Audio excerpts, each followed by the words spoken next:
साथियों नमस्कार, मैं रामकृष्ण द्विवेदी शिक्षा जगत से जुड़ा हुआ हूँ। आपको बहुत बहुत धन्यवाद।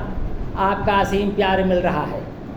ज़िंदगी बहुत लंबी है किताब जनाब, पढ़ते रहो हर पन्ना, ज़रूर हल मिलेगा।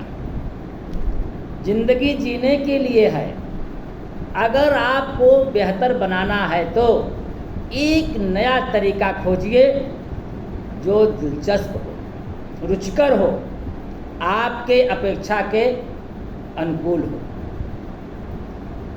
इसे पूर्ण रूप से समझने के लिए आपको एक गीता का श्लोक का अध्ययन करना होगा। श्लोक है, कर्मण्येवाधिकारस्ते मा फलेषु कदाचन मा कर्मफल हेतुर्भू मा ते संगोस्तु कर्मणि। भगवान कृष्ण अर्जुन से कहते हैं कि हे अर्जुन, तुम अपना कर्म करो, कर्म करने में ही तुम्हारा अधिकार है। कर्म के फलों के प्रति आसक्त मत हो। कर्म के फल के प्रति तुम्हारा अधिकार नहीं है। तुम न तो कभी अपने कर्मों का कारण बनो और न ही अपने कर्म के करने में कभी आसक्त हो। गहनता से समझने के लिए आपको यह जानना आवश्यक है कि कर्म कितने प्रकार के होते हैं, कौन से कर्म का पालन करना सार्थक है। तो जान लीजिए कि पहला कर्म है स्वधर्म। स्वधर्म वह कार्य है जो प्रकृति प्रदत्त आदेश है और इस आदेश को देने वाले माता पिता, शिक्षक, श्रेष्ठ जन, गुरुजन वृंद, विभाग के अधिकारी और सेवा प्रदाता होते हैं। इनके आदेश का पालन करना ही करना है, यही स्वधर्म है। और जो इनके आदेश का उल्लंघन करते हैं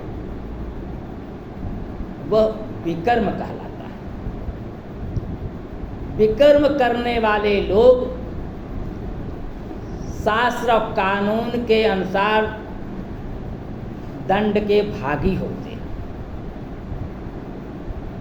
और अंतिम कर्म होता है अकर्म, जो स्वधर्म का पालन नहीं करते हैं, निष्क्रिय रहते हैं, वह अकर्म है।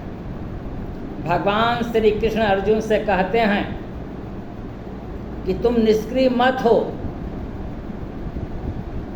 और केवल कर्म करो, स्वधर्म का पालन करो, फल की इच्छा मत करो, फल में आसक्ति मत जताओ। फल के प्रति आसक्त कर्म बंधन का कारण है और कर्म बंधन ही पाप का कारण है। इसलिए तुम केवल निष्काम कर्म करो।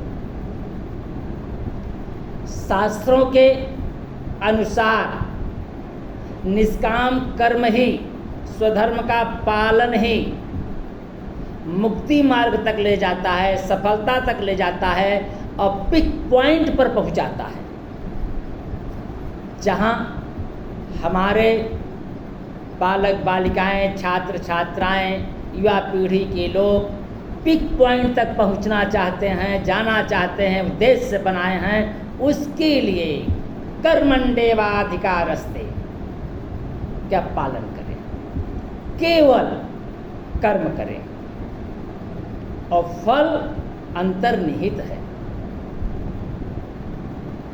अब आप समझ गए होंगे। Where your life puts you bloom with grace, और everything is in mind. What you think you become. इसके अतिरिक्त जीवन में कुछ भी नहीं है। यदि सार्थकता है तो निष्काम कर्म में है। वही विद्यार्थी, वही व्यक्ति जीवन में ऊंचाई तक पहुंचता है जो केवल मात्र केवल स्वधर्म का पालन करता है। आज इतना ही, धन्यवाद।